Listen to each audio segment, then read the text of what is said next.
Hello, everyone, and welcome to TTFF 20 Industry Events. Thank you so much for joining us. This year, our full film program will be screened online from yesterday, September 9th to September 15th. Our new media exhibition is installed at Medulla Art Gallery in Woodbrook, Port of Spain. And of course, all our industry events are happening online, either via Zoom or Facebook Live. If you're joining us via Facebook Live, feel free to pose all your questions in the comments section below, and we'll address them after Dionne and Cindy's presentation. Okay, so don't forget to ask those questions so we can make this session as useful to you as we possibly can. Thanks so much to our TTFF 20 sponsors and partners. We're given leading sponsorship by the Ministry of Tourism, Culture and the Arts, and contributing sponsorship by Republic Bank Limited, with Shell Trinidad and Tobago supporting our online industry events. Now, to our esteemed panelists, I would like to welcome today Cindy Daniel and Dionne McNicol Stephenson. Cindy has been involved with commercial theatre and film in Trinidad and Tobago for more than a decade as both a thespian and practicing attorney. She has worked consistently in the entertainment industry as a voice talent, TV host, actor on both stage and screen, and creative content producer. After being called to the bar of Trinidad and Tobago, she worked primarily in the public service and has significant experience in policy and legislative development, contract negotiation and drafting, and intellectual property. She's attached to the Culture Division of the Ministry of Tourism, Culture and the Arts, and has collaborated with the Intellectual Property Office to host workshops for artists. As to Dionne McNicol Stephenson, she has over 20 years experience in the creative industries and 14 years experience in the area of intellectual property and entertainment law. Her work has spanned the areas of music, theatre, film, live performance, and live events in the form of performance, administration, production, legal services, and policy development. Her career path has had many twists and turns, most recently leading her to national service on the board of directors of the Creative Industries Company of Trinidad and Tobago, which we know as Creative TT, and as the chairman of the film company of Trinidad and Tobago, Film TT. She's a creative industries consultant and the chief connector at A Big Box of Crayons, a collective showcase of and for Trinidad and Tobago's creative makers and thinkers. Thank you both so much for joining us this morning. Thank you for having us. So, ladies, I'm going to hand it over to you to present our contracts, clearances, and copyright workshop. So, enjoy. Thank you. It really is a pleasure to be here. Thank you, Trinidad and Tobago Film Festival, for having us on this panel. We always look forward to opportunities where we can share information regarding, navigating contracts and clearances to our creatives so that they are better positioned to take control of the intellectual property that they create. Thank you, everyone. Good morning. As Dionne said, following on, we are always excited to share because there are always so many questions. Some of the questions we get over and over, so we kind of knew how to target the presentation today. We have a lot of material to cover, and we hope to break it down into really nice, digestible bits. And of course, our disclaimer at the beginning, this is not legal advice. We are here to share information with you to help you make better decisions and to guide you in the right direction. Yes. So with that, we'll get started with the core of what we will be presenting today, what we'll be discussing with you today, the legalities of filmmaking, and in particular, navigating contracts and clearances. So we look at the legalities of filmmaking in a general sense, looking at the who, the what, the when, the where, the how of the impact of legalities and film. We have a brief on copyright and trademark, and then we'll get a little more informed in terms of the contracts and the clearances that are needed in regards to film in particular. So who, when, what, where, how. who do the legalities of filmmaking apply to? Well, basically, they apply to everyone that is involved in the filmmaking process, from pre-production to post-production. When should they be considered? They should be considered throughout the process. And what do you do? Most of the times you get guidance first, and then you get some contracts. Where do you go for help? We talk about the areas that you can get proper assistance. So that would be your law associations, your lawyers, and your intellectual property offices. How do you protect or enforce your legal rights? We'll get deeper in that. And as we said, that really focuses on contracts. Now, we're not sure who we have tuning in today, but we want to believe that we've drawn some of our independent filmmakers, maybe some scriptwriters, maybe cast and crew. Whether you're making a low-budget short film, a documentary, or Hollywood blockbuster, actually the principles are the same across the board, right? So you need to be familiar with the issues that will affect you. All of those people who touch and concern a film production. That's from the script, the directors, the producers, the actors, light and sound, even craft, the production designers, composers, editors, and of course, post-production. All right, when. This is something that I feel very often filmmakers look to attorneys as firefighters where there's a problem and they try to extinguish.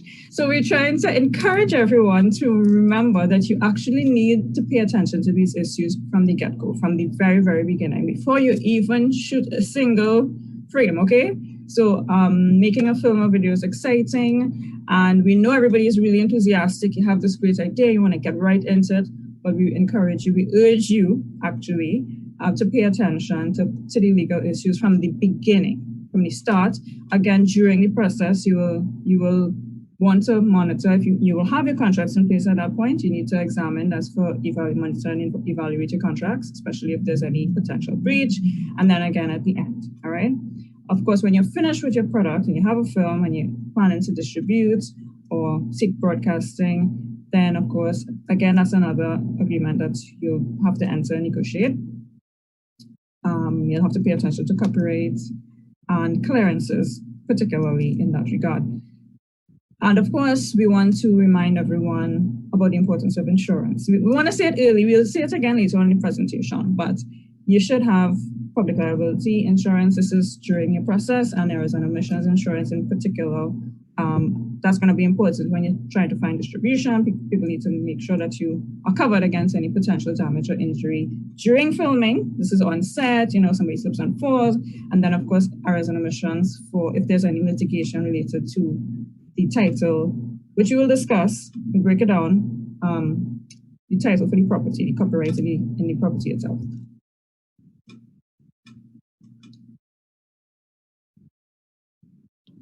Right. And so what do? We have all these, as Cindy said, these ideas, these things that we want to get done. There's a situation that played out that has inspired you, and you see the film from start to finish in your head. So as you begin to develop your film idea, you want to ask, whose is this? Like this story that I want to tell. Are there any personalities involved from whom I would need to get the permission to use their story? Is it a story that I can just take or have I created the story altogether? Do I need to have permission to use this?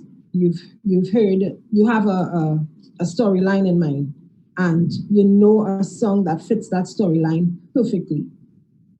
Can you just take up that song and decide that, okay, I'm going to include it in my film? Those are the questions that you need to ask yourself. And the answer to those questions will tell you whether you need a contract, as in you're contracting a service to be provided. So you've recognized Cindy is a brilliant actress and you want to have her in your film, then you'll need to contract her services. You hear a song. and you determine it can help along with your storyline. Well, for that, you would need a clearance. And for the script that you are developing that is all original and all yours, then that speaks to your copyright. So when should you consider, as we spoke, as Cindy said, you consider these at the beginning, at the end, right? And at throughout the process. Where do you go for help? Please, please, please, creatives. I know that it can be a little challenging, and there's this myth that legal fees are unreachable, but that's not true. Please do seek legal assistance when you're developing your film products. Seek the business assistance of tax persons, accountants, etc., to keep your production accounting in line. There's administration that goes along with filmmaking, and we should not dispense with it, because at the end of the day, filmmaking is a business, and there are business support that goes along with any business that is not excluded from the film business. Because the core of filmmaking is really intellectual property, whether that is in the script, whether that is in relation to persons' images and likeness being used, whether that is in the case of existing copyrighted materials such as music or literary works being used, then you need to have some information about your intellectual property. And for that, thankfully, we have a very willing and functioning intellectual property office, and you can always check them out for advice on intellectual property. Additionally, there is the World Intellectual Property Office, and they have a very user-friendly website, and they have recently, actually during the COVID times, instituted something called WIPO Proof, which is an electronic certificate for the registration of copyright. So you can go to WIPO Proof on wipo.int, and you can actually register your copyrighted material and have actual evidence of this, let's say, for instance, the script that you've written or the treatment that you've done, right, for a film. So you can check out wipo.int, you can check out your IPO, our local offices, and of course, if we have regional persons viewing, you can check the intellectual property office in your area. And of course, we have a film company that is established to assist you in your filmmaking. So you can also check them out at filmtt.co.tt. Send an email to info@filmtt.co.tt and get certain questions answered. So following on from Dionne, she mentioned WIPO. We are going to give you the basics of copyright and trademark, the very bare bones, because you really need that as your foundation to understand the need for the contracts and how they will work later on, and then the clearances. All right. So we're going to go into how you protect your legal rights. Now, Dionne just mentioned registering your copyright. So we will go into the distinction. People always ask us, what do I have to do to register my copyright? But we want to emphasize the distinction between copyright being automatically attached and copyright being registered for the purposes of evidence should you at a later point need to prove that something belongs to you, all right? And that is particularly useful now that you have this certificate, this electronic certificate that is available, compliments of WIPO. So we're gonna dive into it, all right? I'm gonna do my best. Please, if you have questions, do put them in the comments. They will field them to us. Okay, so the World Intellectual Property Organization states that intellectual property refers to creations of the mind. That's inventions, literary and artistic works, symbols, names, images, use in commerce. We are focusing on two types of intellectual property, most relevant to film, that's copyright and trademark. All right? So, copyright. We're going to give you the basic kind of dictionary definition, and then we'll go into the legislation, to the law, what the law says. So, the basic dictionary definition of copyright, it's an exclusive, right, meaning for you alone, and assignable, meaning that it can be passed to somebody else, legal right given to the originator for a fixed number of years, so it's not forever, to print, publish, perform, film, record, literary, artistic, or musical material. All right.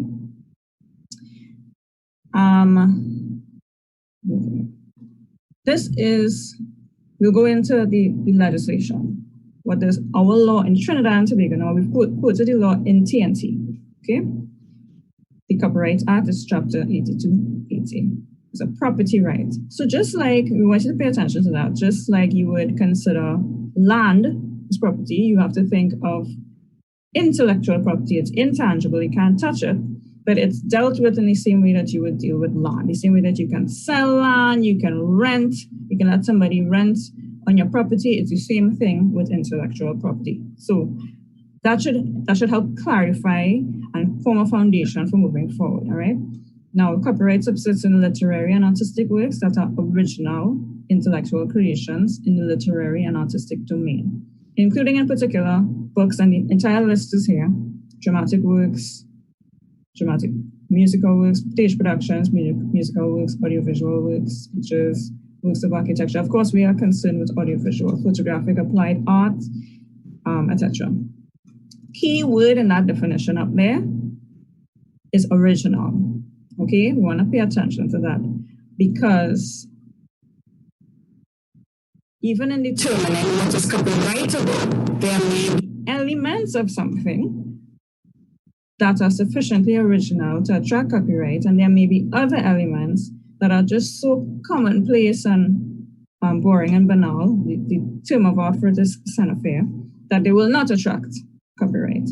So I know we're getting into the basics. If you're confused, please put your questions in. But just remember, key word in there is original, because some people say there's nothing new under the sun. That might be true. Your film, your script, your concept has to be sufficiently original. All right? Also, we want to emphasize that there's no copyright in an idea. It's how the idea is expressed, as in how it is written onto that sheet of paper or into your script, how it is expressed. So two people, that's why you can have 10 million singing competition shows of various names, because there's no copyright on the idea, but it's on how it is expressed. Right. Thanks for that, Cindy. That I think was very clear, and of course we welcome your questions if you need clarification on anything. So we'll move to a brief on trademark. So we hear trademark being bandied about, and actually we can see two trademarks in front of us. I believe that the shell would be registered. I'm not sure if the Trinidad and Tobago logo is registered as a trademark, but a trademark basically is understood as a symbol word or words legally registered or established by use as representing a company or product. And there are some images of trademarks there that I'm sure you'll be able to easily identify. Netflix, Coca-Cola, Facebook. I'm pretty soon the DMS and Cindy F Productions, right? Of course. Right? So, as per our legislation, which is the Trademark Act number 8 of 2015, which was recently enacted and repealed the former Trademark Act. Trademark means exception in relation to a certification, except in relation to a certification mark, which is a mark that speaks to a certification of groups. So let's say ISO compliant, that's something that we might recognize. Is any sign capable of being represented graphically and which is capable of distinguishing goods or services dealt with or provided in the course of trade by a person from goods or services dealt with or provided by any other person. So basically, your trademark is what distinguishes you from your competitors in the market.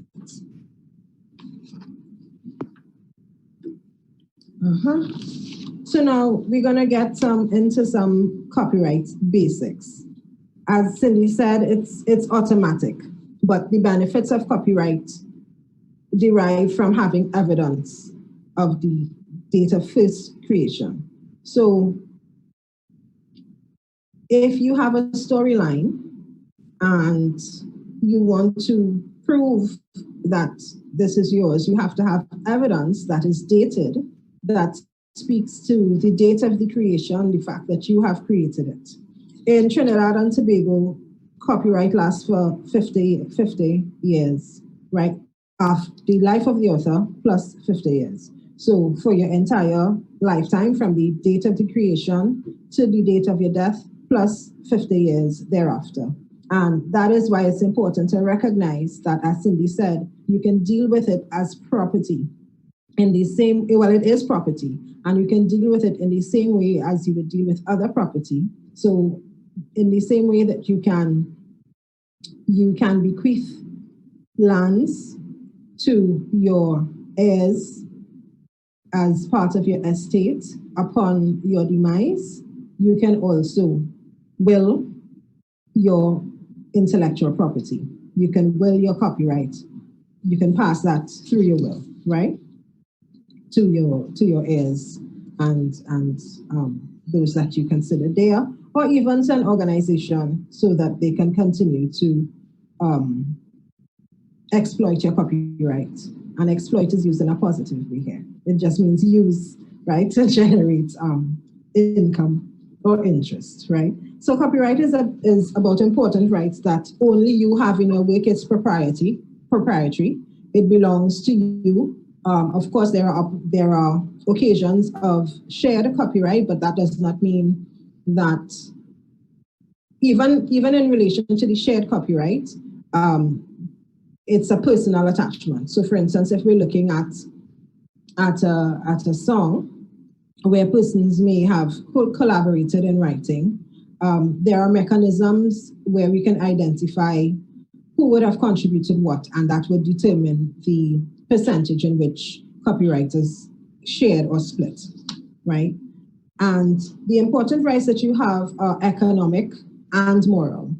So you have the right to make money, to generate income from your copyright. You have the right to authorize persons using it or making a copy of it.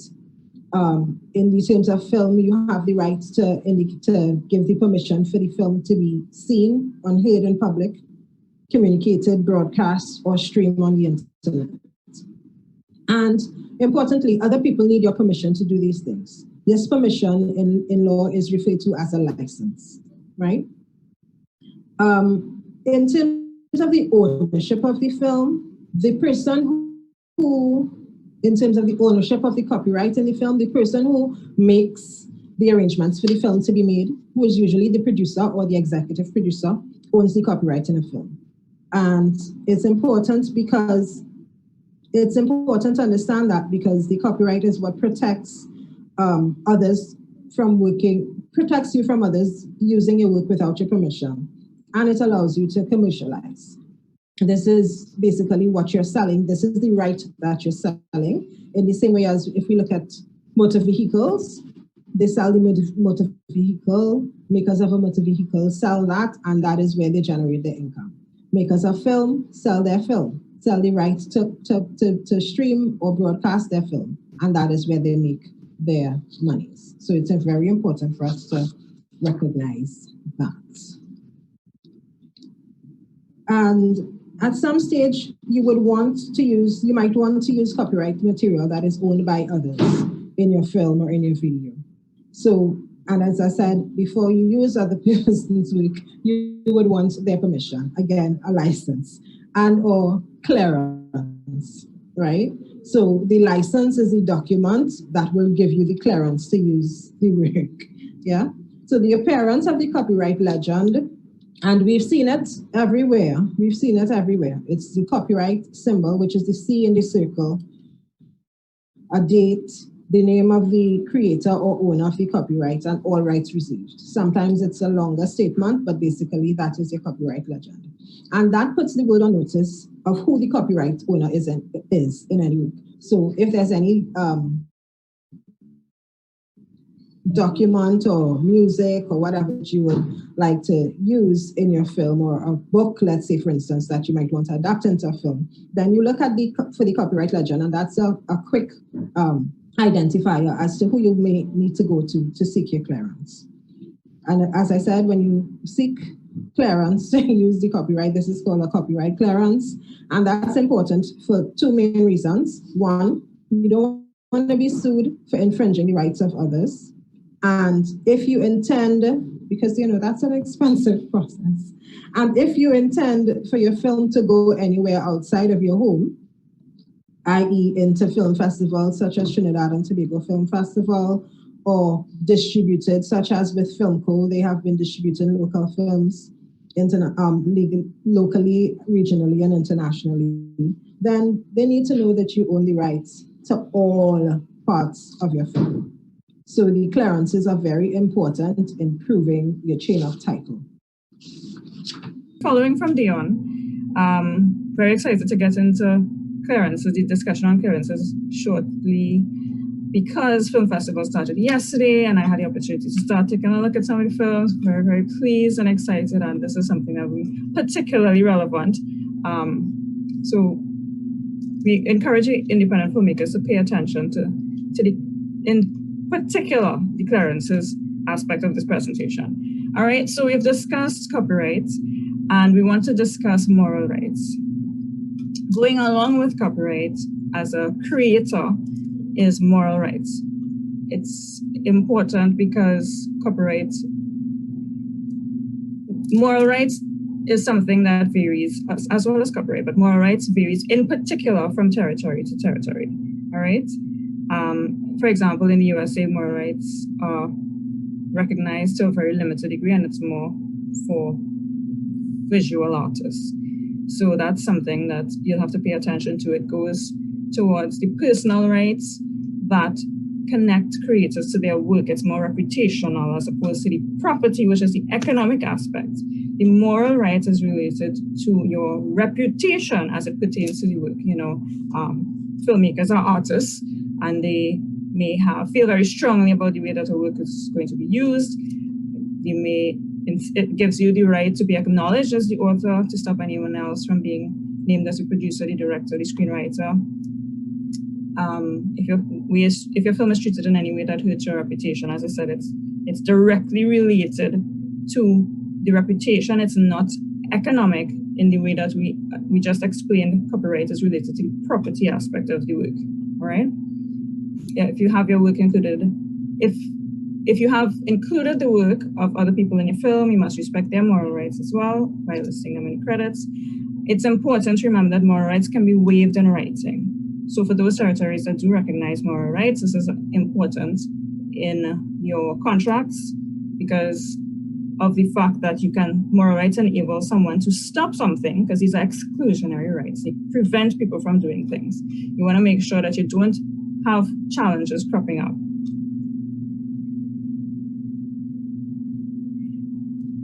Then we will have a bit of a discussion about fair use and fair dealing. So in any discussion with copyright, where we just describe these exclusive rights that you have, where you can prevent people from copying, from adapting your work, from reproducing your work, distributing your work, there are some instances where you are enabled to do those things without having to pay, without having to ask for permission. We very often get the question, fair use. Because we are in the Western Hemisphere, you will find that the USA will influence a lot of the terms that we use. But we want to emphasize that there is a distinction between fair use and fair dealing. In Trinidad and Tobago, we have fair dealing. It's in the Copyright Act. Now, what is the difference between fair use, which fair use exists in the US? A lot of other Commonwealth territories, Canada has fair dealing as well. The UK, there is a distinction. It's almost the same, but we're gonna are going to break it down, right? Fair use is the concept that some territories employ to allow you to use copyrighted material without permission of the copyright owner. As I said, you don't need to ask for permission, you can do it. You don't have to pay for it. And it is rooted in public policy reasons, because if I couldn't report the news without asking for permission to show a piece of footage that is critical, then we would really be in a bind. So when we say it's for public policy reasons, it's not just for news or reporting, it's also for the benefit of creation of intellectual property, what they call in the US, the development and progress of useful arts and science. That's in their constitution. Okay. In TNT, however, and in Canada territories that have fair dealing, there is a similar concept where you are allowed to use material without asking for permission. However, the reasons that you're allowed to use them, the reasons are listed in the legislation. They're circumscribed within the legislation. It's for teaching purposes, for libraries and archives, and for news reporting, which I just mentioned. So that's how we can have those very lovely, even though those trademarks that we had in our presentation earlier, because this is an educational presentation. In the US, they have described the factors that a court is supposed to employ in assessing whether something has been used fairly. And by me saying that, it should alert you to the fact that it has gotten to the point of litigation. So when you decide to use something and say, well, I think I could use just a little tiny piece of this song and sample it in music, which is probably one of the most often, music sampling is probably one of the most common types of fair use litigation arguments.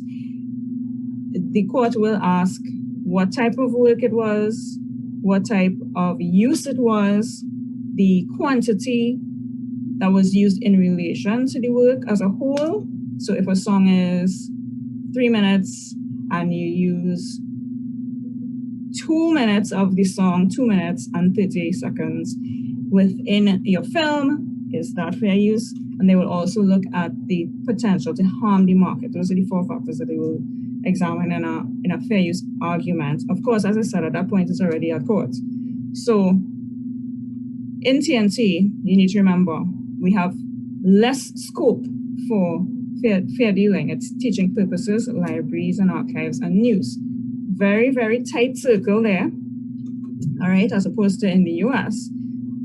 So unless your use falls into one of those 3 kind of cleanly, and maybe you at this point, this is something you can get advice from an attorney on, then you will definitely need permission, okay?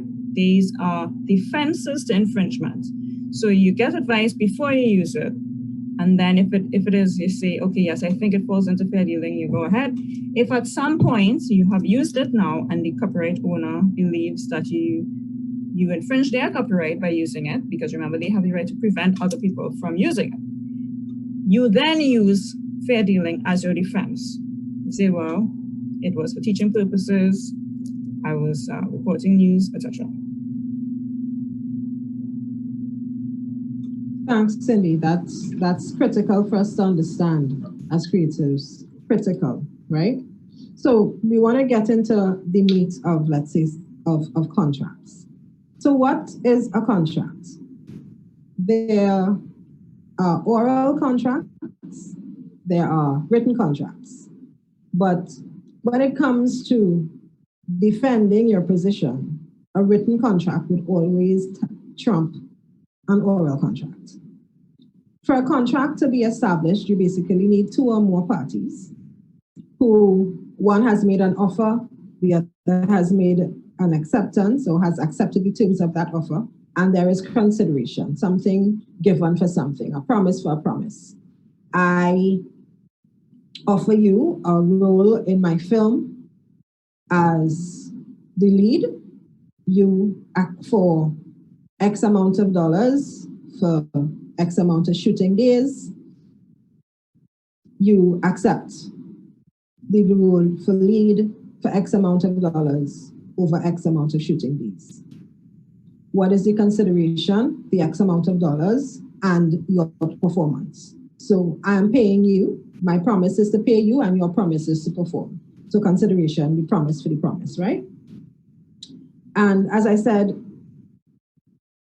written contracts always trump oral agreements. Now, oral agreements can, or agreements can come out of our behavior and interaction, which is why we want to be very, very clear about how we're writing our contracts and what we're expressing in those contracts. Because your behavior can be, if it goes to a third party, i.e. the courts, used to determine contract terms. If there is no written contract, and or if your contract is not written in very clear terms. And know that neglecting contracts and business formalities in terms of attracting investors may be detrimental to you. Because of course, someone wants to put their money where they're sure you have the rights to deal with what you're saying you have the rights to deal with. And the best way for them to understand that and appreciate that is through seeing a written agreement. So let's say, for instance, you are going to an investor to find investment for a film that is based on literary work. That investor wants to know that you do have the permission from the author of that literary work to do that film. And they don't want it word of mouth. They want to see it written because, dollars, paper and paper, right? They want to see that match up, right? And so it's critical, some critical whys and whats, right? Form a production company. When you are when you're contracting, it's helpful as a creative, as a filmmaker, that you are contracting as a production company. Why? A production company becomes contract with other parties, separate from you, the person, the creator, right? And so, of course, it's applicable to both producers, the production company, and talent, right? So some examples we have of production companies that are registered in Trinidad and Tobago are Fixer Film Limited, and a US one is Kaling International. That's Mindy Kaling, the actress that I'm sure many of us are aware of, right? So you want to make sure that you do that from the outset. You set up yourself as a production company, and that gives you a level of viability and professionalism. Very important. We are explaining why you have to ensure that you do this from the outset to minimize the obstacles to your film's success. So we want you to ensure that you have a contract with your writer for the acquisition of the property, for the script or the story, all right? That's usually an option purchase agreement. Or an assignment where possible. Now, the difference with an assignment is that, as you explained with the land comparison, intellectual property is just like real property. And if I sell my property, then I can't come back next week and say, okay, I want you to leave because I have this great idea for a house. No, you've sold it, you've passed your title on, it's not like renting. So that's an assignment where you transfer the title and it is gone forever. More common, though, you will have the option purchase agreement, especially with larger deals. And option purchase agreements can be very nuanced, all right? Usually you're going to be offered a smaller figure, which will be a percentage of the purchase price for the film. That's just money basically to get you to not sell it to anyone else for a limited period of time. It could be 12 months, it could be 18 months, and then usually within that time, you try to raise money to shoot the film. Or a variety of other development activities, some sort of development activity could happen there. For example, an option purchase agreement can be related to a comic book. It could be related to a script. It could be related to an actual book. It could be related to an app. All right. And then if you want to make a film about one of these things, you will, the production company or the studio would pay the option fee, which is, as I said, a percentage of the purchase fee, so that it keeps you happy for a period of time. And then they might, during that time, get a writer on board to do a screenplay based on the book or the app or the comic, etc. And then at that defined period of time, because remember it's a limited period of time, the purchase aspect of the agreement will come into play. Many times they may not.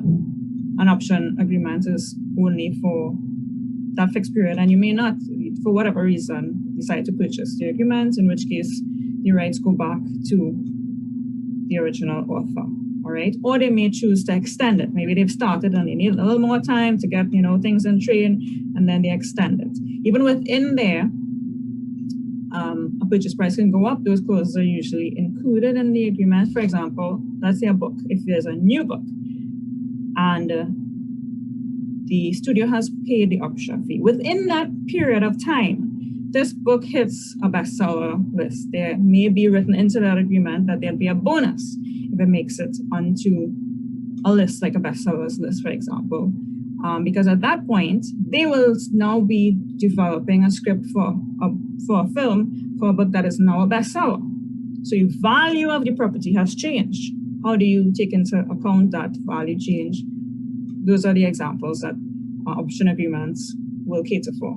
Even things like characters within your option agreement, you can, but the more complex ones, of course, probably for like comics and that sort of thing, may even have stipulations that if you are doing this production, characters must have certain characteristics or traits. So option purchase agreements can be very wide, but they need to be negotiated upfront, because you will have an incredibly difficult time, especially if let's say we're on the other side of Vice in a studio, trying to negotiate a purchase at the point when you are ready to purchase. Yeah, that's why it's important to negotiate all of those things from upfront to go into your agreement. All right. Failure to do this means that the production may not have formal rights to the intellectual property that's making. That will be tragic. Just think of the cost, the time that will be wasted. All right. And that the person who owns the IP can withdraw at any point in time if you don't have those things locked down. And that will, if you've shot anything, nothing will be able you won't be able to use anything at that point. All right. Again, errors and omissions insurance. This is for litigation related to challenges to the title. We also want to say that in the Caribbean in particular, people are averse to getting things in writing because they sometimes feel it's too formal, especially when you're working with people that you are friends with. You and your partner, and you're real cool, people you went to school with in film school, and you're collaborating. Collaboration is great for creativity. However, it is usually detrimental if you collaborate without formal agreements, because very often each person will have a different perspective of what was agreed to or what they are entitled to, and that's why it's kind of just better to get it to bite the bullet at the beginning. And we need to all have a sort of a cultural change, I think, as well, and get more open and understanding and say, it's not that I don't trust you. People consider contracts, whipping out a piece of paper as a sign of distrust, but it's not that. You want to make sure that everybody's on the same page from the start. Indeed. If I could say that, I think one of the things about collaboration that people don't realize is that collaboration is fine until the film becomes successful. And when the film becomes successful, the question of ownership arises. And that's when things can get very, very ugly. Yes. And very problematic for people, It's something that happens in music a lot as well. So it's that's the thing. You always have to anticipate the best possible outcome and the worst possible outcome. Your best possible outcome, as Mariel just said, is that your film is going to be a hit. All right, international distribution. What happens at that point? The conflict. So we really want you to start with very basic, the very, very basic concept of, is it joint? Are we going to be partners? Are we going to be both directors in this company? This person is majority shareholder, because of all of those things will feed back into how we split profits, et cetera, et cetera. Yeah, and I think this is a very good point for us to, as you touched on the possibility of collaborations going sour once the thing becomes a hit. It's a good idea. It's a good place for us to look at some case studies of both local and international films, where there would have been some challenges and or where there might not have been some challenges. So we see the best and worst of these scenarios. So Cindy, maybe you to go on follow up on where you were just at. Maybe you can speak a little bit about Trafficked. Okay, sure. Trafficked is a film that, was it 2017? Mariel might remember better than me. Either 2016 or 2017. I think it was before 2017, actually. Okay, maybe 2016 also. Local film that dealt with drug trafficking. There was a very public disagreement that played out a lot on Facebook between Iron Dependency and the director. And I believe, because this matter was never litigated, this is those of us who are familiar with local film. The film became very popular, it did well at film festival here, it did well at film festivals abroad, it started racking up those stamps.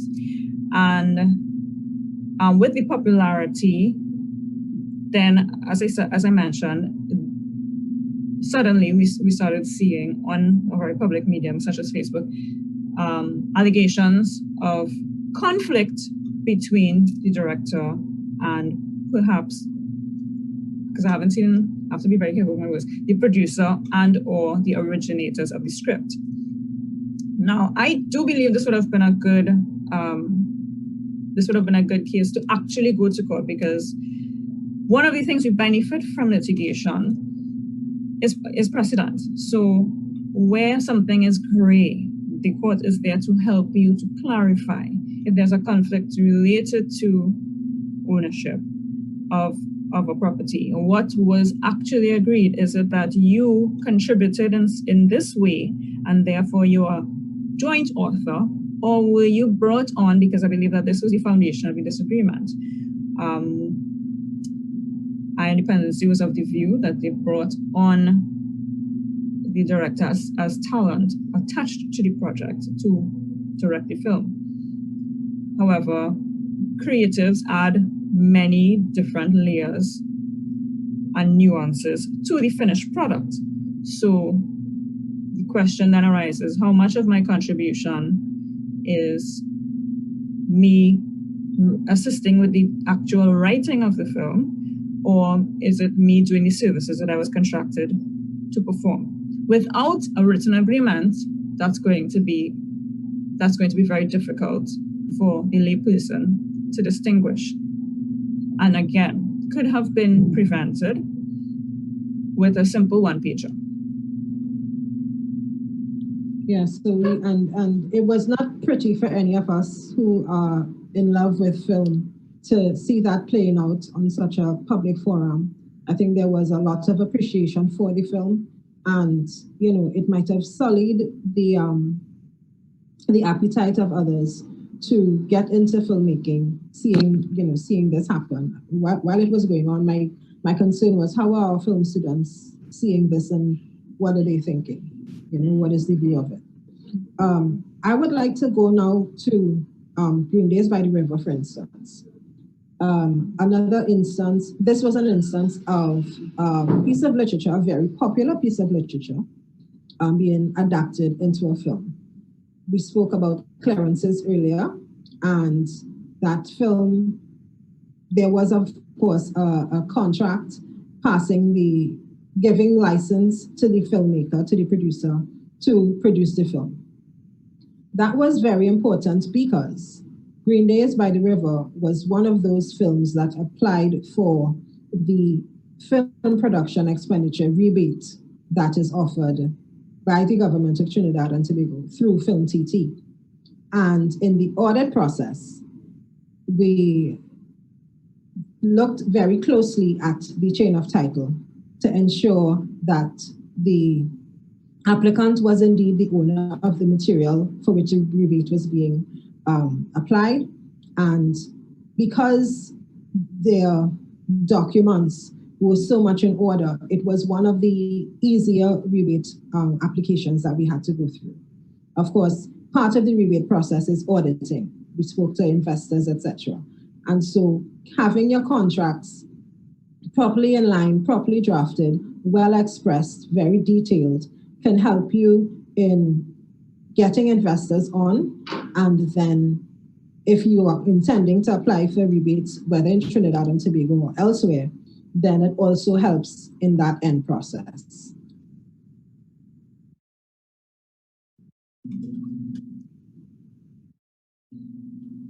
Dionne, should I move on to Malcolm? Yeah, let's speak about Malcolm X. Okay. That was a good one. Okay, so we just to highlight the fact that this is a universal problem, okay? The film Malcolm X, which I think we all should be familiar with. And if we're not familiar with the film, we should be familiar with Denzel Washington, was subject to the same type of litigation, but this actually, well, I should say the same type of conflict, or similar type of conflict as trafficked, where a consultant, and I believe his name was Mr. Al Muhammad, right?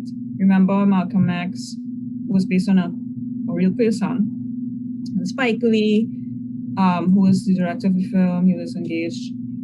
They got Mr. Al Muhammad onto the project. I think he was asked directly by Denzel to assist with explaining the nuances of being a Muslim, because of course that's a critical element of the portrayal that you want to make sure it's authentic.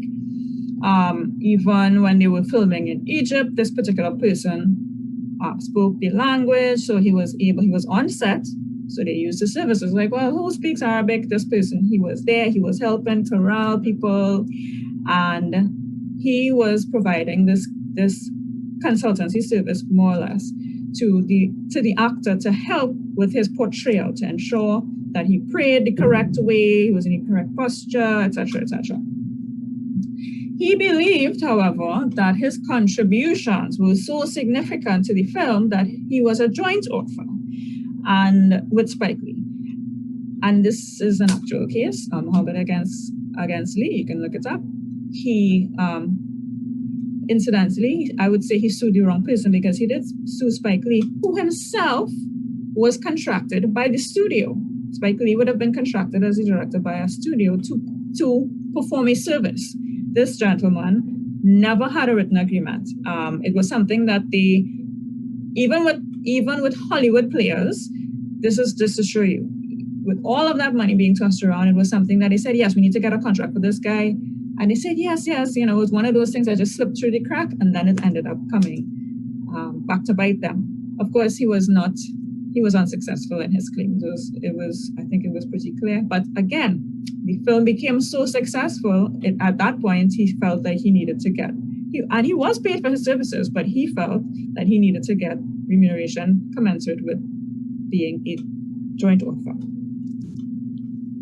Yeah, and probably wanted some recognition in terms of the moral right now, as so I'm an author as well of this film, and that can translate into future economic benefit for me, because that's one of the importance of moral rights as well. So I want to just speak now a little bit about God Loves the Fighter as an example of a film that used music, our local music, Freetown Collective. A lot of the soundtrack features music by Freetown Collective. And this again was another example of contracts working in our favor. So they were able to negotiate off of, I think, the interest from one song. They were able to negotiate more than one songs being used as part of the contract. And what that has done for Freetown Collective is now that they now have the moral right to speak to the fact that is independent film, and that independent film fell into different hands, eventually finding the song. I actually saw it myself being featured on one of the first all-night parties on Fortnite. It was played, a remix of it was played by Diplo. So that would have also included, or rather required another contractual relation. So we're saying that once you get things right, more right things can continue to happen for you. And that's why we really want to encourage us to seek out the help that you need at the time that you need it, which is at the beginning of your process, and continue to, liaise with your legal professionals as you go through the production process and get to post-production. Make sure that everything is clear before you go off to film festivals, before you go off to seek that distribution through any channel. Because of course, when you do get to distribution, there are more contracts involved. Yeah. So I'll speak now a little bit about investment documents, which is another critical what, another critical why. You want to have proper documents in terms of your investments for the protection of the film and the filmmakers, so that and for the protection of your investors as well. You want to get adequate and accurate advice. So there's been a term that has been used in recent a lot, which is IP valuation, and IP valuation in terms of looking at your intellectual property as an asset. So this is a critical element when it comes to negotiating. What is your IP worth, and how do you represent that in order to seek or gain investments? So you want to look at the elements that speak to the value of your intellectual property. It speaks to your previous catalog. It speaks to the content that is actually there. And there are different approaches of IP valuation. But you do need someone who is knowledgeable in that area to advise on how you should value your IP. And then, of course, you have to look at the variances in terms of that valuation between the creator, who will always feel that, this is $1 million project, this is $1 million idea, and the investor, who is looking at it from the respect of what is the return on my investment.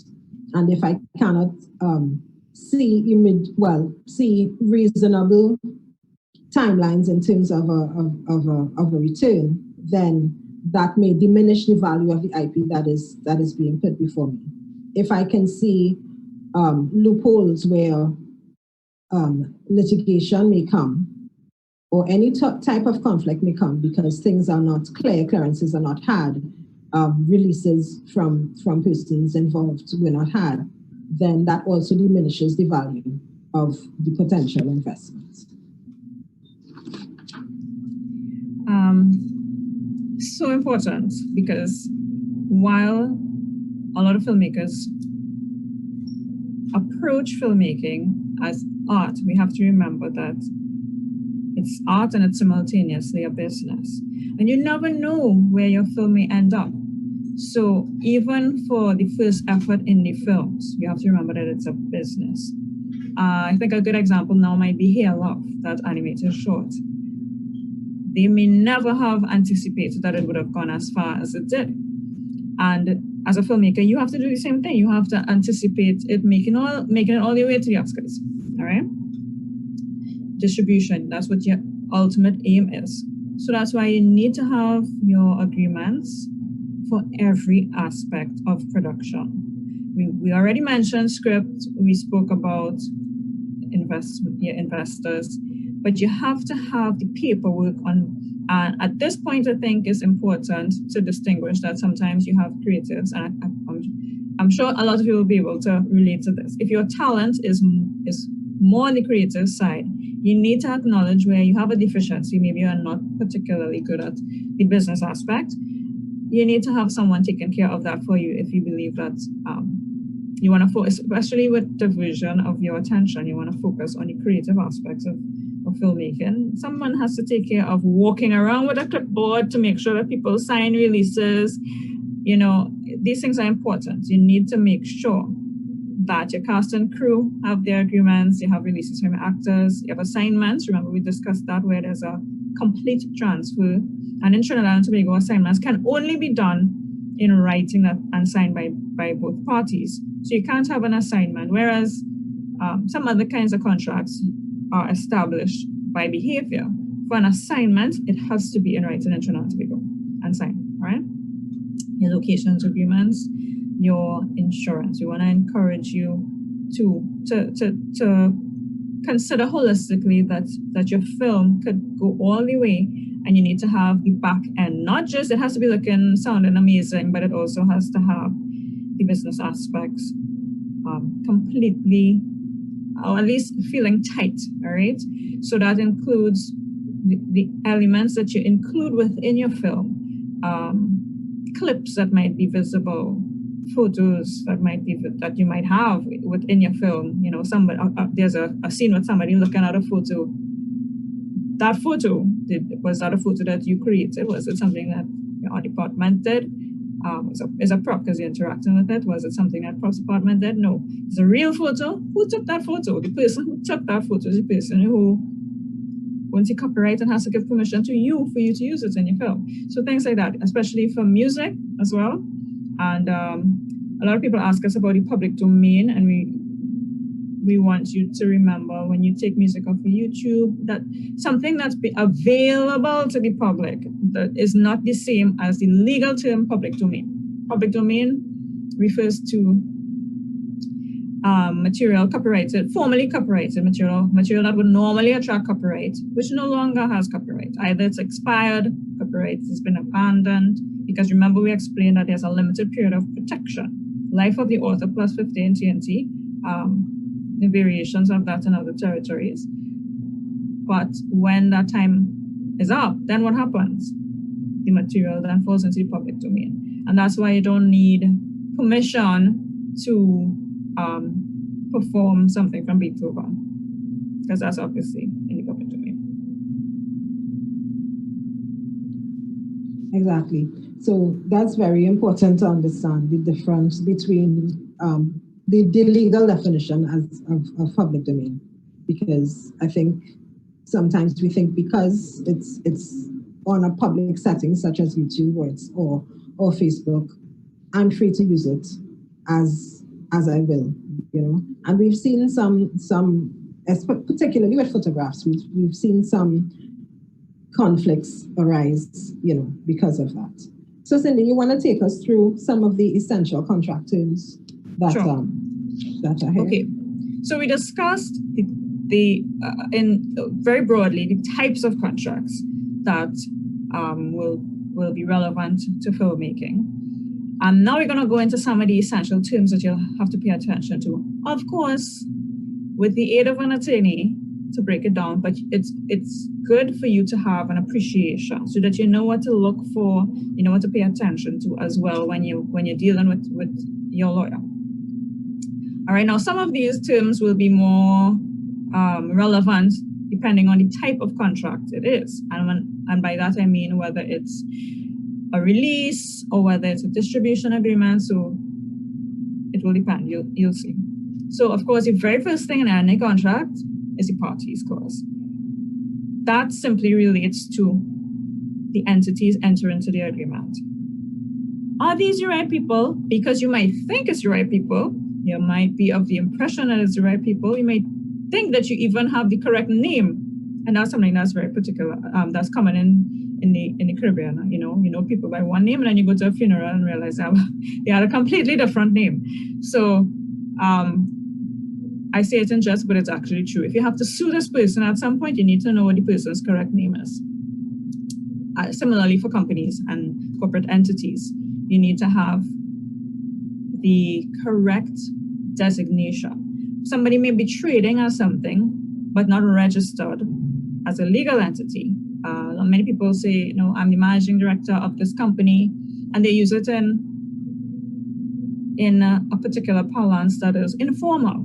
Because then if you actually went to the Legal Affairs website and searched on the online companies registry, which we have, for the name of their company, then you realize that that company doesn't exist. Perhaps they simply have been trading under that name. It may not even be a registered business name. Or it might be that they trade in their personal capacity as a business, which is different to a company. Remember earlier on in the presentation, we spoke about the importance of incorporating as a first step. This is something that is done in Hollywood. It's understood. If you're doing production, studios have multiple companies, sometimes for the same series. So you may have a season 1 company, a season 2 company, and that's so that they can spread out their liability for the same show. Similarly, you should have a different company for every film that you do, because it limits your liability. What does that mean exactly? If you have to be sued, nobody's going to come and take your house or your car. All right, it's going to be the assets of the entity separate from you. And that's why the parties clause is important, because when it's time to sue, the people who are named in the agreement are the people who are going to get sued. All right. Also, you need to know, you have to believe that the person, and this will be another term in the agreement, are the people who you're contracting with the right people. Does this person actually have the authority to give this particular permission? Because let's say you get a license. All right, let's say you get a license for a song. This is a great one. A license for a song to put in your film. Your instinct might be to approach the person who sang the song. But as we will get into later on, so there are two. And then the person who performed it might not be either of those people. They may just be the performer. They'll just have performing rights. They don't own anything. So while you might instinctively believe that it's the same person, it may not be. There are a lot of self-published artists in the Caribbean, so sometimes it might be. You might have the same person writing their song, owning their master, and performing their song. One-man band or one-woman band, no problem. But very often it is not the case. So that's something that you need to, if you want to use a song, then your first bet is not to ask the person who sang the song, right?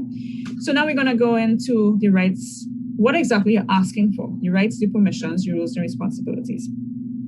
This is very important, very important. This is basically the meat of your agreement, all right?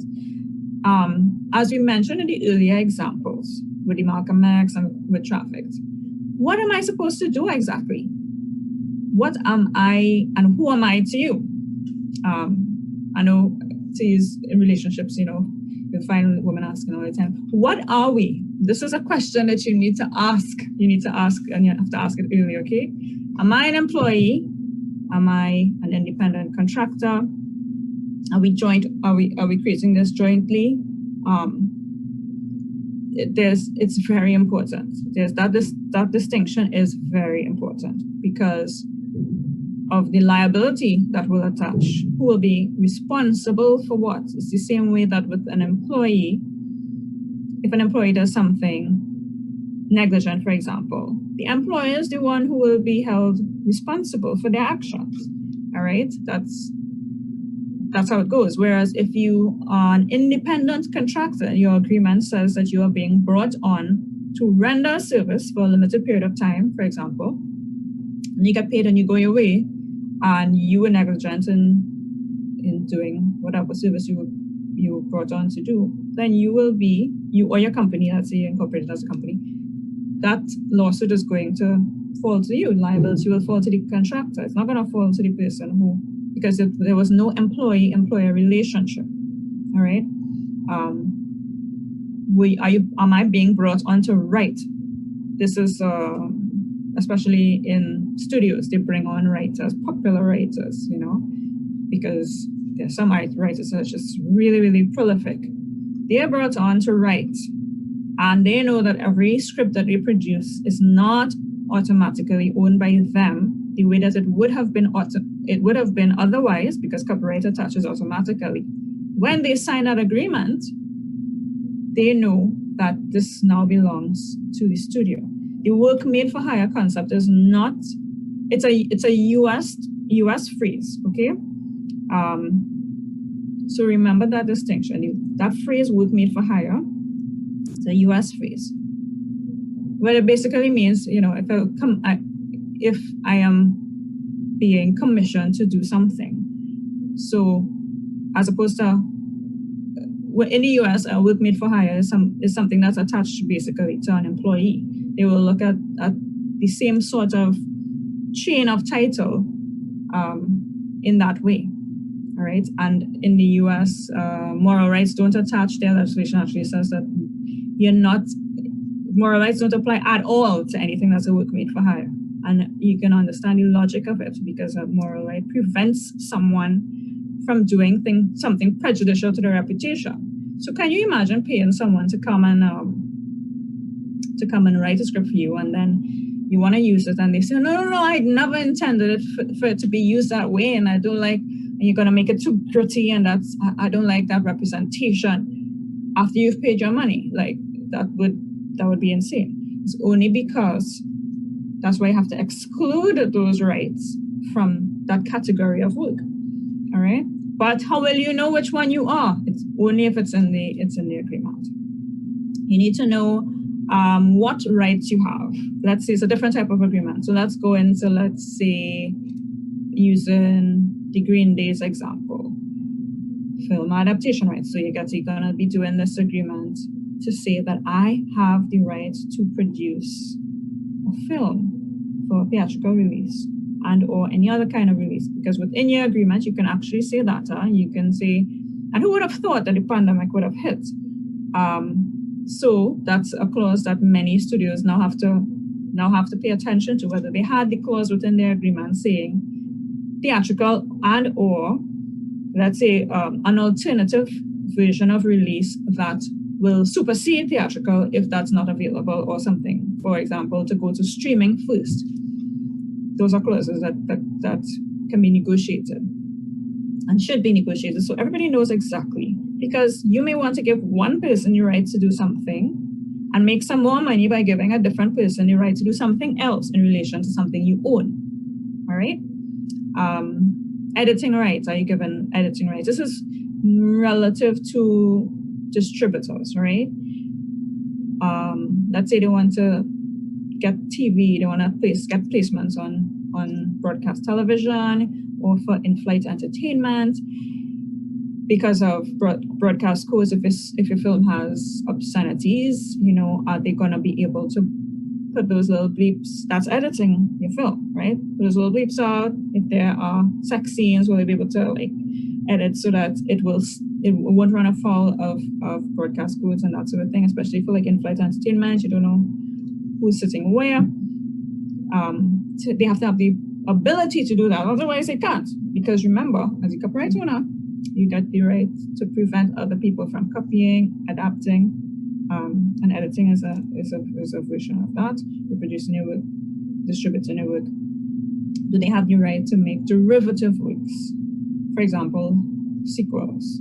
So, a comic, for example, if there's an agreement to do a film, are you giving them your right to do sequels? And then if they do, how much money do I get from that? Usually it will be half of what, if it was like an option purchase agreement, within your option purchase agreement, you do that first film. Within there, it should usually say if there are any sequels, you're getting half of what your original purchase price was, right? For a sequel after that, or a third if it's like a spin-off or something. All right. Credits, edits. So you as a filmmaker would have decided your order and your sequence of your credits. This is something that is fiercely negotiated, at least in Hollywood, right? And I think as our film industry develops, we will start seeing more people. I mean, Dionne is also an actor. She will agree with this. It's saying, well, I feel like maybe I should get first billing or whatever it is on a film. So more and more actors will start asserting their rights and negotiating for those things. And once you have finalized your edits, your credits, remember, especially with contributions and funding from state entities and other investors, you know how you have to do your credits. You would have probably want to negotiate that they don't have the ability to edit your credits rule. All right, you want the film, you want your credit rules to apply consistently. Theatrical rights, maybe make a play, merchandising, which is an extra way of making money people often overlook. Let's say you created something with a fictitious character, and that character becomes hugely popular. Then you may want to consider whether this particular entity that you're contracting with, or are you going to do a separate agreement to do merchandising alone, where they can reproduce the copyrighted. Because aside from your film being copyrighted, maybe this character is so original that the character itself can attract copyright. It is possible. I'll give you an example. The Batmobile. We all know Batman from DC, and the films, of course, originated from the comic. So the films are derivative works from the comic. The Batmobile itself, there is case law in the US saying that Batmobile is a copyrighted element of that story, because there was a gentleman who felt like he could customize cars for clients who wanted their cars to look like a Batmobile. And then DC heard about it and they sued him and they won. So merchandising, that's if anybody or anywhere could just make replicas, then how am I benefiting from my intellectual property? So those are rights that you'll want to pay attention to. Where in the world, distribution in particular, you can reserve distribution in different territories for different entities. So you can negotiate with one distributor for one geographic region. You can, and that will help you. It gives you multiple bites of the cherry. So if your film doesn't do very well in one territory with one distributor, it might be huge in Asia. You don't know. So you will want to reserve the ability to distribute in different markets to maximize exploitation of the films. Are these rights exclusive to me, or will others have the same rights? Because a right can be exclusive or it can be non-exclusive. So you can have multiple merchandising contracts, or you can have just one where it's exclusive, just this person.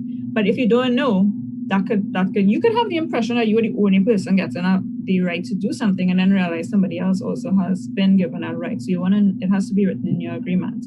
How long do my rights last? Very, very important. The term of any agreement is important. That's one of because every contract must have a beginning and an end. I mean, you can renew it, but you need to know, you need to be able to identify the end. Also, in essential contract terms, we spoke about consideration, which is a legal term for the exchange, right? The exchange of value usually is money, but sometimes it's not money. So can we make a deal? Especially you might want to barter. Product placement. Product placement, I think, is underutilized, and it's good to consider at the outset before you even start shooting how you could save money, how you could get products, how you can cut costs. This is one of the ways, and this is something that is employed heavily in Hollywood and in television, because then you get free stuff, right? You just have to make sure that within your agreement, you've discussed how you want the product to be highlighted, how long it's going to be on screen, how it's going to be interacted with, and those sorts of things. Off the top of my head, a good example of product placement, if you're a fan of the television show Community, which is on Netflix, they've had it was a bit of a running gag. They had product placement with Subway, so much that they made it a part of their community college to have a course. And then you would see the Subway trademark, which is it's very easily identifiable, everywhere. And the characters would be eating Subway sandwiches, etc., and referring to them directly. Of course, that's an over the top example, but just to give you an example, I think Blackish also has, and you can pick them up, some.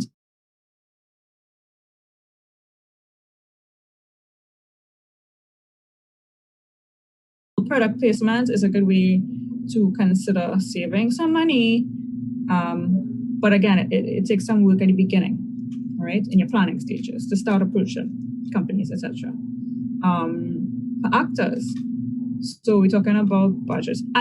This might be harder to negotiate with small productions, right, because of scale. But it's good to know. It's good for you to know, because you never know when you might be faced with using this. For actors, as I mentioned just now, actors want to negotiate their credits. In large, complex deals in Hollywood, for example, they want to know what their credit size is, placement, how long it will be on screen, whether it will be top or end crawl, whether they're going to get tickets to the premiere, whether they're going to have a butler and a babysitter. I mean, all of those things, and I mean, it might sound ridiculous, the size of their trailer, all of these things are actually negotiated. And there's a lot of back and forth on these things for top tier talents, right? Now, you might try to entice an actor on a smaller film by saying, well, you can get deferred compensation if they impressed with your distribution plan. And once the investors get their money back, you'll be able to get X amount. Those are options. As I said, I feel like there's less negotiation when you are a smaller production, but it is important to know what was available to you. Profit participation, which is contingent compensation, is something that you will hear discussed, especially with Hollywood films, but sometimes it never materializes because of how they describe when that money hits. After all the expenses, and they list all the expenses, marketing, advertising, blah, blah, blah, all the expenses, production. Usually by the time all of that is paid, there's nothing left over, right? Which is why that distinction between contingent compensation and deferred compensation is important and probably less relevant for smaller films, because I think actors are looking forward to getting cash in hand in the first instance. Note, however, that we have a copyright amendment and actors have neighboring rights on their performances. This is a very recent. That's right. It's a very recent amendment, and we are excited about that. Dionne and I are both actors, so we're hoping that means we can get some money after the fact. Because that will mean that you'll be able to get money based on your performance when the film is shown. Yeah. That would, of course, be. We are a way off. This is a very recent amendment. This is maybe last month, all right? We are a way off because we have no collection management organization yet, I think, to manage that, but it will come. And that's how it happens. In the States, they have the guilds, and that's why as an actor in the States, you can pretty much expect to get your royalty checks to help you tide you through after you've done certain performances. Yeah, certainly. Right. We want to get involved. We want to benefit from the residuals that can come from series being broadcast years and years after they were produced, and you receive that initial check for that payment. So we know that you're getting anxious with your questions, and so we'll kind of speed along the rest of the presentation so that we can get to answer your questions. We want to speak a little bit about disputes. You want to ensure that within your contracts there is a specified term or addressing of how you're going to resolve any disputes that may come along. Are you going to go for arbitration, mediation? Are you going directly to court with litigation? Is there a tiered approach to the resolution? For instance, we mediate and see if we can come to an agreement, and then we go to arbitration, and if not arbitration, then we end up with litigation. Who selects the panel that will be mediating or arbitrating between us? And are we writing in that there'll be no equitable remedies available as there is in relation to injunctions? So that are we agreeing that injunctions are not applicable to this agreement, right? So that the film can continue to be distributed while we work out our agreements. You want to speak to what is the applicable law and what is the forum for any settling any disputes. So are we going in accordance with Trinidad and Tobago law? Are we doing it in relation to the US law? Because maybe that's where we're seeking our distribution, or that's where investors are coming from. And if the matter is to be brought for adjudication, where is the country wherein we'll be filing the lawsuit? These are important considerations that you want to make sure are included in your contracts. So now let's speak very, very quickly we spoke about clearances quite a bit. We spoke about when and why you need clearance. And of course, we have said time and time again in this presentation that the best time to obtain permission is at the outset. But as you go along the process of production, then you want to make sure that you get clearance as you go along.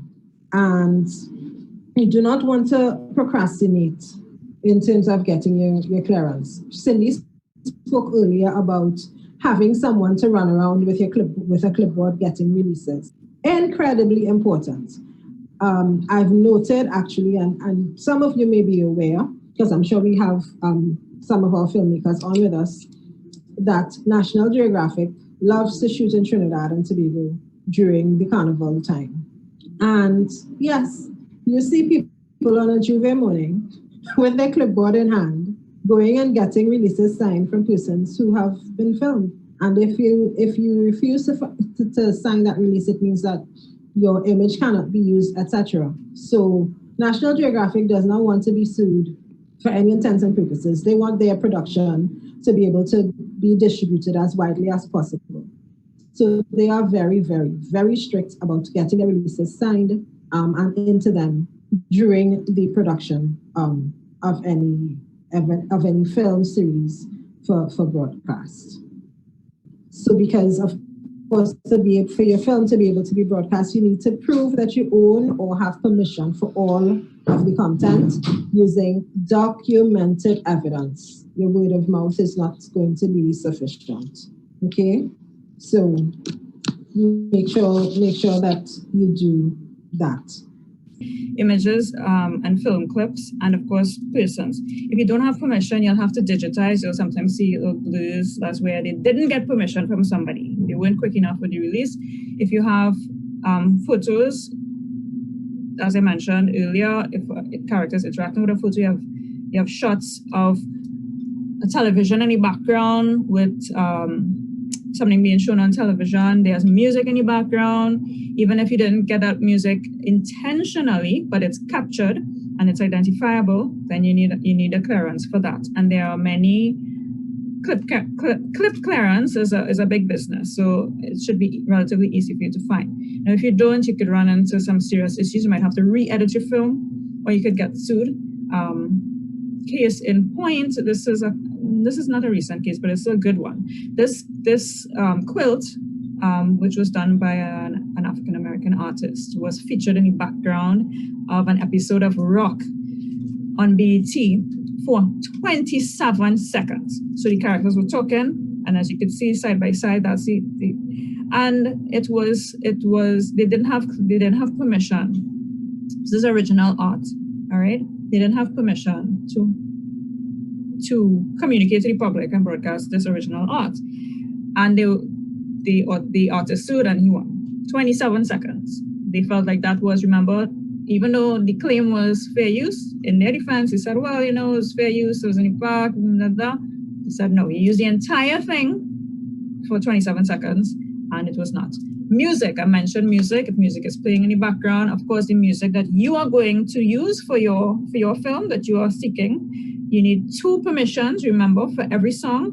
Your master use, which is the lyrics and composition, which is managed by the music publisher, which is known as a synchronization license. To synchronize, also, you may need a print license if you're actually gonna, depending on how you do your shot, if you're gonna actually write lyrics, like write the lyrics out in your shot, that's a print license, okay? Because you're reproducing the lyrics, literally. Products or logos. I invite you all to look at any sitcom and look at someone on a laptop. What brand laptop are they using? Usually it's the sticker brand. I say sticker brand because you don't see there's just a circle over this. If it was a Mac, you'll never know because it's not there. And if you do see it, unless it was like very fleeting and incidental, that would have been negotiated. That would have been negotiated use. So look at what kind of soft drink brands they drink, characters interacting with props. If you can actually see a logo, that's been negotiated. Otherwise, it's some fake brand that they made up. And you will have to do the same thing. You have to pay attention to these things because if the time comes, and which is what you want for distribution, they need to know you have permission to use those things. Otherwise, you'll have to redo the shot. These are... This, to your point, though, surely the rules are different for documentary. Yes. Well, I want to say yes, because with documentary, it's like almost like news reporting. So you have a wider latitude. Right. You know? Okay. Let's see. Trying to go through quickly. Documentary, you'd want to still be careful with very notable brands, for instance. And again, make sure that the use is incidental and it's not like a Heineken in a James Bond, you know. It's not. The challenge there is that, for example, when you go through the process of shooting at carnival time, it's virtually impossible to avoid brands at carnival.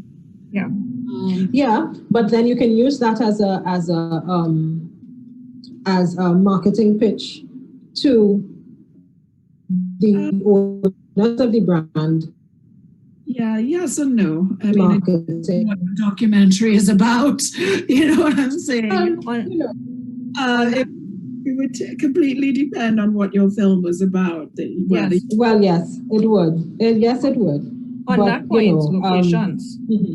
Locations in particular, as it's coming up, especially if you're not doing a documentary film, you're doing, you're shooting something that's fiction. When you're scouting your locations, that's the opportunity to see what logos are captured or will be captured in a shot, so that you could start negotiating from before. I'll use an example. I did see a local film. It was in the festival last year, and there was a shot that they needed to do in front of a corner power, your corner shop.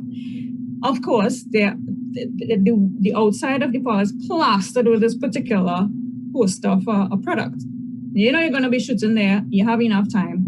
Get into discussions, all right, with the distributor of that product. So moving quickly, clearances for now well-known people or works. This one could be a little tricky because some famous paintings are already in the public domain, but for example, the Mona Lisa, but some are not. In the States, there's the right to publicity. In some states, not every state has it, but generally celebrities, it's dependent on domicile. So most celebrities will have some sort of domicile in a state that attracts that. This case study that we just wanted to highlight really quickly is actually the face tattoo. Mike Tyson has a face tattoo. His tattoo artist actually filed a registration at the U.S. Copyright Office for that design Warner Brothers had an entire storyline in Hangover 2 based on that and reproduced the tattoo on one of the characters' faces. That tattoo artist held them to ransom. And he asked, of course, for equitable relief, for an injunction to prevent the release of the film. This is after they had spent millions in advertising. All right. That matter was never fully adjudicated because naturally, Warner Brothers settled for an undisclosed sum. We can just guess how much. All right. But this is what happens. And their legal team obviously would have assessed it and said, no, we can go ahead, we can do it. So you have to anticipate, you have to assess risk and then make decisions. You have to anticipate that there may be litigation, but you have to assess your risk and be able to defend any position that you take. We spoke about releases already and neighboring rights. So you need to get your performers to waive their neighboring rights. If you have minors, you have to be particularly cautious about that. You need permission from the parents or the guardians. Private property, you will need permission to shoot at private property from the owner, not just the occupier. The occupier is the person who's there in charge of the property, but the owner of the property, all right? Also, in some instances, you may need permissions from, let's say, borough corporation, city corporation, to let them know. I don't want to say this is a legal requirement, but it's better for you to have it, especially, and you need to, in discussion with Leslie and Keaton from Film TT, I actually realized how important it is to engage with the community. You need to let the community know before you go in to shoot, especially maybe if it's a high-risk area. And then it's just an unusual phenomenon to have people shooting scenes in the middle of the street or wherever it is. You might need to block off an area. People need to be alerted beforehand. That's really important to have some community engagement. That's just to secure, that's less legal and more about the social aspect. All right. So I think we've come to the end of what we have intended to bring to you today. And so we want to say thanks again for the opportunity to share this knowledge. We want to indicate that we are available for questions and answers. Now, let's see how we can engage with our viewing public. So, guys, thank you so much. We have a bazillion questions on the board. we should probably ask them to email to do a comprehensive appendix. We're going to get to the Q&A section right now. So, so we have a question from Jeremy. First of all, we are looking, the first question is, can you guys explain chain of title? Sure. Okay. Mm-hmm. Yeah. Sure. So chain of title basically is, and we'll use the land example as a comparison. Chain of title is that grouping of documents that proves that you are the owner of the contents of the film. So in your chain of title would be, if let's say you to use the Green Days by the River, in there would be your license to adapt the film. In there would be any license to or clearances to use music. So basically all the documents that add up to prove I own this film, I own this intellectual property, I own this content. That is what your chain of title is. And it's chain because of course there are links. Yeah, so you would have had to go from getting the permission, the license to adapt the book, to contracting your actors, your producers, your directors, your location agreements, etc. So the combination of all those agreements add up to your chain of title. And can I ask, a peculiarity would be, what happens, because I was in a situation where I was helping somebody and they had to do a chain of title, but they were the writer, producer, and director. So how does that work? If you're right, and let's face it, that's really what happens primarily in the Caribbean. You're writer, producer, director. So how does chain of title? This is where the benefit of having a company registered comes in, because the company can contract with individuals. Yeah, remember your company would have, well, at least in Trinidad and Tobago, you're required to have several, at least 2 directors. You may have several shareholders, right?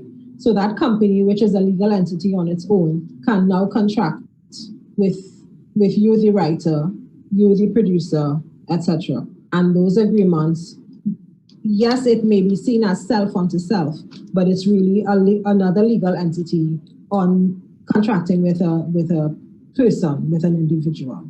Mm-hmm. Another question we have from someone called Alberta, who has actually got lots of great questions on here. Can you copyright an adaptation of someone's work? Yeah, the short answer is yes, but you need permission. You first need permission, because an adaptation is one of the rights that the copyright holder has to exclude other people. So you need permission to be able to do an adaptation. For example, as we use Green Days as our example of a book that was adapted, all right, you will then have copyright in your film. Michael Anthony, as the author of the book, still has his copyright in the book. I don't know if I hope that explains it. Okay, so let's say I'm doing an adaptation of, now this may not apply obviously because these works are likely in the public domain now, which is probably why there are so many adaptations of Charles Dickens novels, because yes. the copyright in those works has expired a long time. But let's say I am doing an adaptation of a Charles Dickens, of Great Expectations. Can I own the copyright in the adaptation?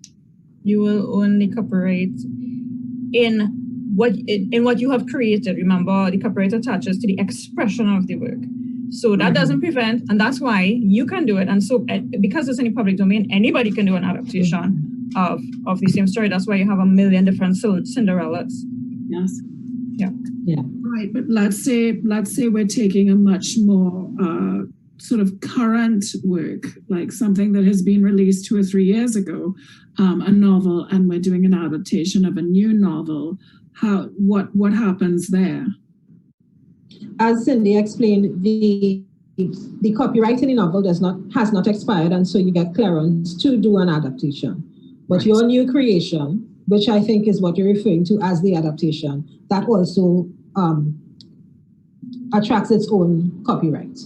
So the copyright in the novel continues, and the copyright in what is the adapted work and a new work is coexisting. Right. Can I add one to that? You will also have copyright in any original, new copyrightable elements that you add to the story. So let's say you did an adaptation of the Dickens. You didn't need permission because it's in the public domain.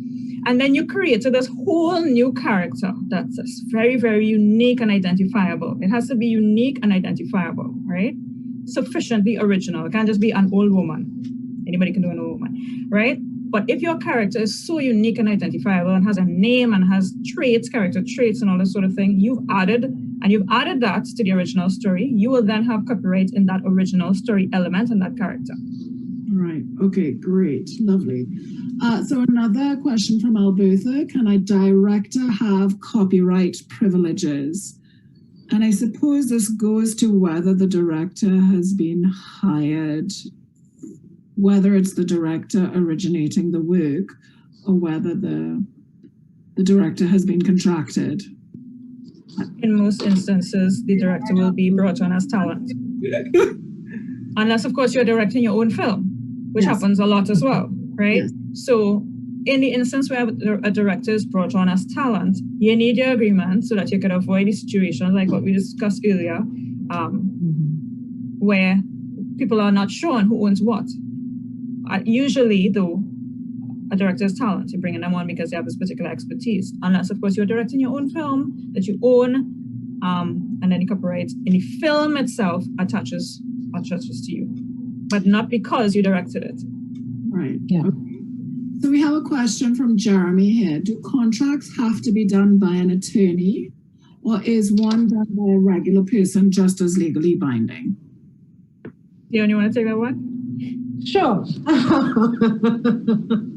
It can be just as legally binding, but and then the benefit of having an attorney draft your contracts for you, or at least guide you in the drafting of a contract, is that they have a deeper understanding of the legislation that would be relative to the particular contract, and as well as the potential litigation or causes of litigation that can arise from the rights and obligations of the contract not being adhered to. And therefore, I think we have we look to the US a lot and for examples of how we think we should do things. And so because there's a lot of you can access contracts for contract templates on the internet very, very easily, mainly from the US, but from other territories as well. We have adopted a habit of just downloading something from the net and slapping it onto our situation, not recognizing that those contracts may contain terms that are not congruent with our particular legislation, for instance, work for hire. And therefore, the rights that you think you have protected you have protected or not, the obligations you think that you have, you do not have, or the rights that you think you have, you do not have. So it's always advisable to have an attorney assist in the drafting of your contract. The legal enforcement dependent within the contract. So a contract can be voidable because the terms are not properly drafted. So for instance, you enter into a contract with Tall Man, but Tall Man is really Theophilus Lewis. When you go to sue Tall Man, there is no Tall Man, and therefore you cannot enforce that contract. I mean, Jeremy also asked another question, which is, do you have to have releases and contracts in place? Sorry, that's my dog barking. If you, oh, I'm muted. Sorry, no, I seem to be not muted. If you don't plan to distribute your film, and you know, Jeremy, the thing you have to ask yourself is, I'm so sorry, that's my dog going bonkers. But what you should ask yourself is, are you making this film for you only? Because if your intention for making this film is to have people see it, the act of making people see a film or getting people to see a film is distributing it. Having your film in the festival is a form of distribution. Yeah, even if you invite 10 people to see to see a preview before, you know, you're still, that's, as long as those, you're not, that's distribution. Because let's say you invite 10 people and one person is an expert, or you know, somebody wants a professional and you want their professional opinion, you send it to one person so that they could through a private link so that they can see it. But I mean, it's tantamount to the same thing. And usually filmmakers, I would think your main objective is to have the film screen.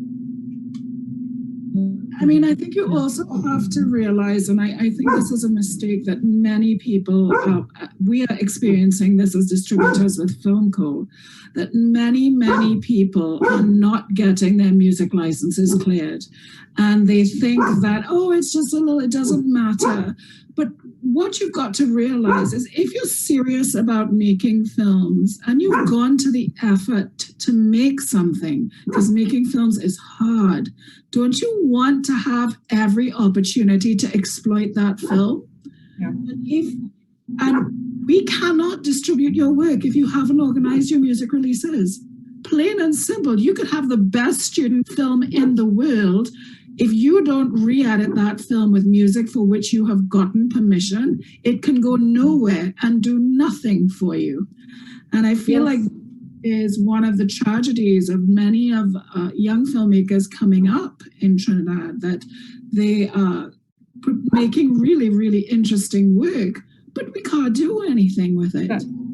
I'm so happy that you brought that up. As I mentioned, I said I started watching films yesterday, and I said, and it's like, you just have a checklist. It's like, okay, I love this film.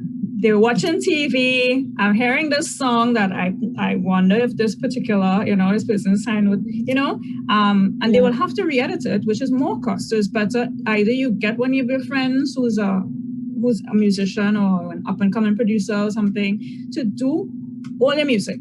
If you don't have that much of a budget, right?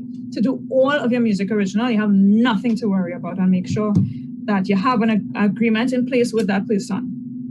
All right? Yeah. Otherwise, you just need to get your permissions. We just got a comment that the student seems oddly specific. That's because when we are looking for content for programming for television, we're looking at everything that we can. And so, and of course, we were programming a strand of short films and student films. Why not consider student films? But what is happening is that, again, I don't think kids, I don't think people in general, but I think young people fall victim to this in particular, understand that if something is made well, it has a chance at a life. And that life can be 50 years, that life can be 100 years. Danielle Diffenthaler is still earning revenue off of Westwood Park, which has been out for over 20 years now. So I feel as though people must recognize that when you make the effort to make something, take it seriously, honor it. And the way that you honor what you've made is you take the steps that you need to take to make sure that it can have a life. Don't you ladies think? Agreed. And I also would want to add that distributors have to be very careful as well, because they can be joined in an action for infringement for works used in a film that they have distributed. Yeah, so the distributors have to do their due diligence to make sure that, okay, what we're dealing with, we legitimately have the right to deal with. Cindy mentioned, dealing with the authorized persons in terms of contracting. So we definitely have to ensure that all those clearances, every required clearances is obtained in writing and lodged in your production Bible, to develop your chain of title that makes it easier for you to move your film from one point of the value chain to the end, which we believe is distribution and screening. And I know that we're talking about music in particular, but it's because it's so frequently done that we see that as where people fall down. And even if you think about distribution for television, when you have to do your cue sheets and you have to say what's played, what music is played, because people want to get their royalties, and that's how it's tracked. So there's a reason that you have to cue yourself into these things from before.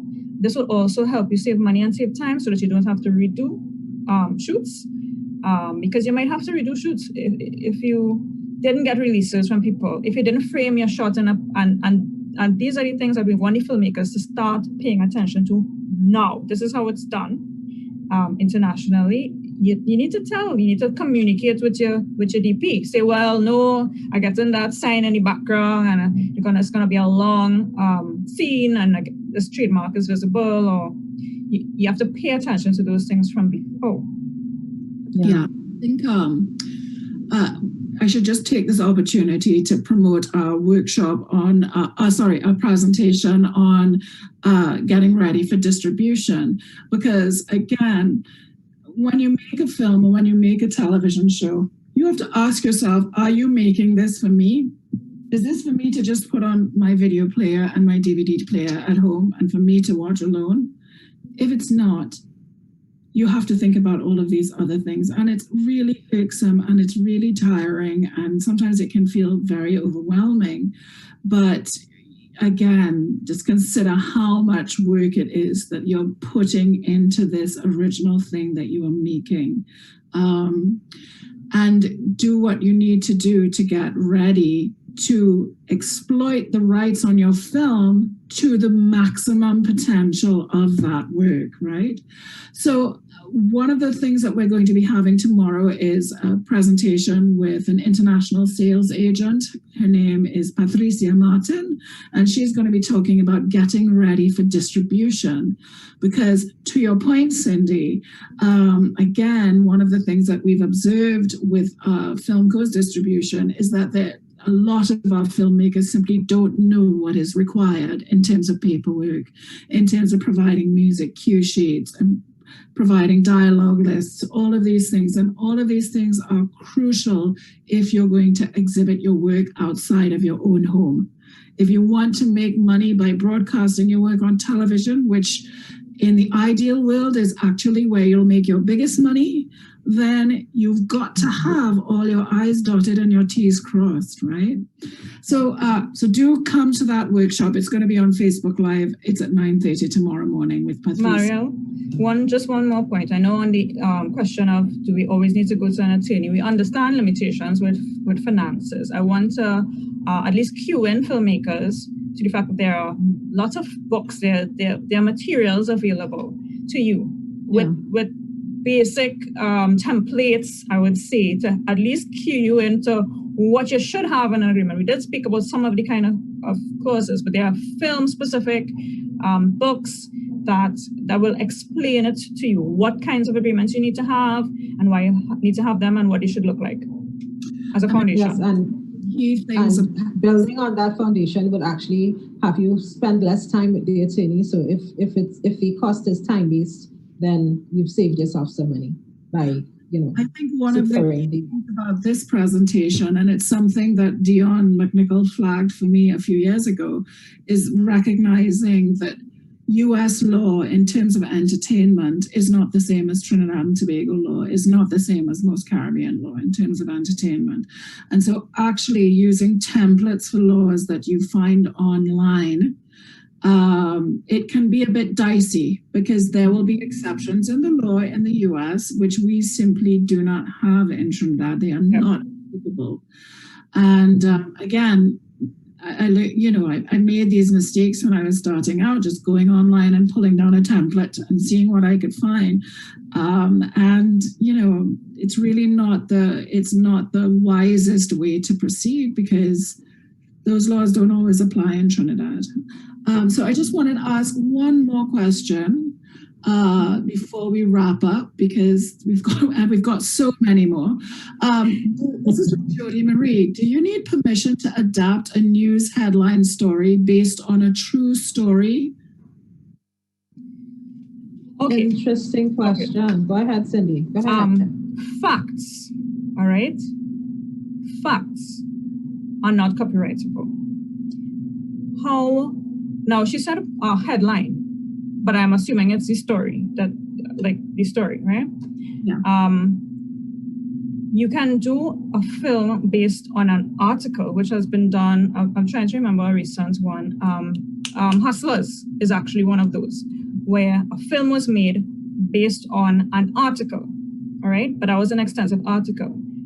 Facts are not copyrightable. So if there's a story about a mountain climber who fell and was stuck for however many hours, and that's widely reported, the facts of that scenario are not copyrightable and you're entitled to make your own film about that.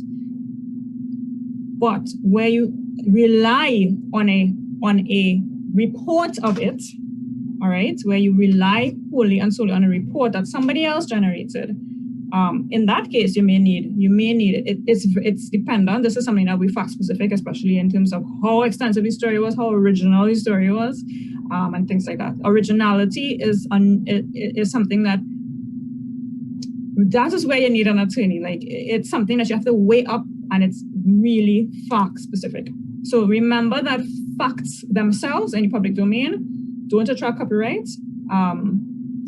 It's the expression of the facts that with sufficient originality will attract. And when I say sufficient originality, it's a very low threshold. That is like really low. So that's why, but it still exists. It's a modicum, that's determined as a modicum, but it still exists, right? And then it will be copyrightable. Lovely. Okay, I'm going to squeeze in one more question.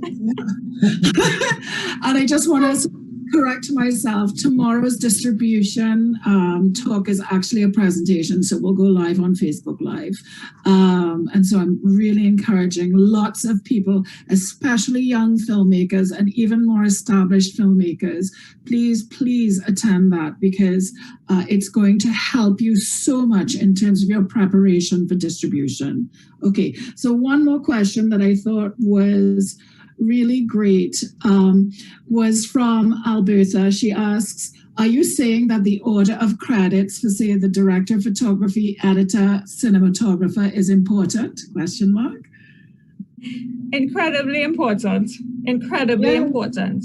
And as I said, these are things that are negotiated hotly, especially for larger films. I am telling you, this something as simple as whether you will share the credits on the screen, which is known as Laverne and Shirley credits, right?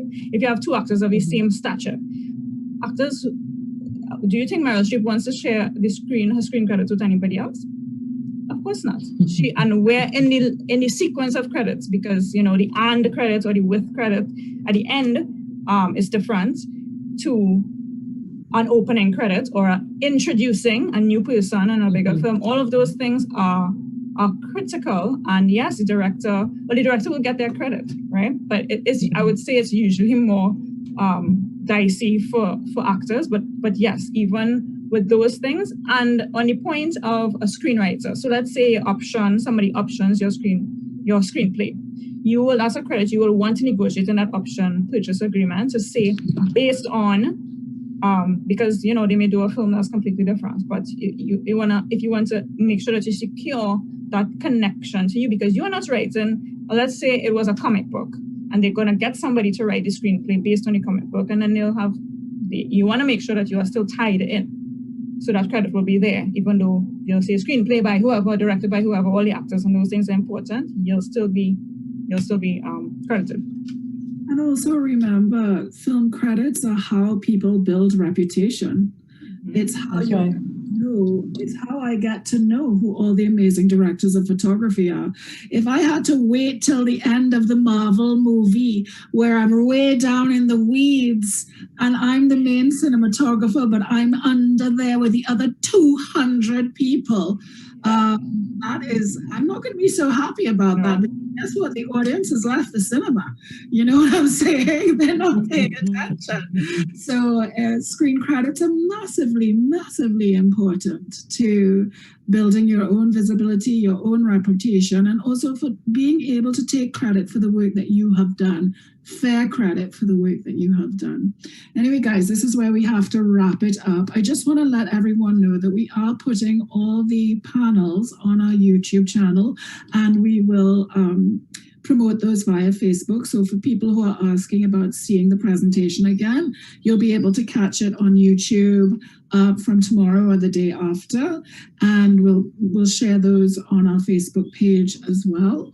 I want to say thank you so much to Dionne and Cindy for a really, really interesting, helpful presentation. Thank you so much. And I want to remind you guys that coming up next today, in terms of a presentation via Facebook Live, we have our social media marketing for filmmakers at 12 noon Eastern Standard Time. And then tomorrow, our Getting Ready for Distribution presentation is at 9:30 a.m. Eastern Standard Time in Trinidad, also on our Facebook Live. All right, thank you, everybody. And do remember to take a minute to watch something online. Thanks for having us.